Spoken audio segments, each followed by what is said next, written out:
So here's a quick update on my home-built bed slide for the Avalanche. If you saw in some of my other videos, I just took a pair of 60-inch long drawer slides. Basically, they're 500-pound rated drawer slides. You can get those off of Amazon. I used some cheap Chinese extrusion, not the high-end 80/20 stuff. This stuff came from Amazon as well. Mounted it.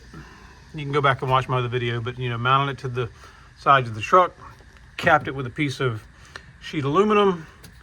I've got some padding stuff in there, and today it has on it a complete all aluminum V8 engine, fully dressed, as you can see, with all the accessories.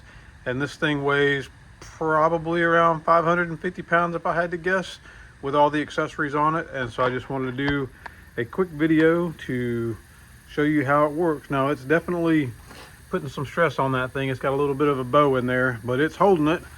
I'm gonna reach down and grab the old handle, pull it out. So it does still slide even with that motor on there. So yeah, if anybody was wondering how it holds up, now I wouldn't ride around with all this weight on it like that every day, but for short trips and temporary needs, this little cheapo bed slide definitely doing the trick. See you soon.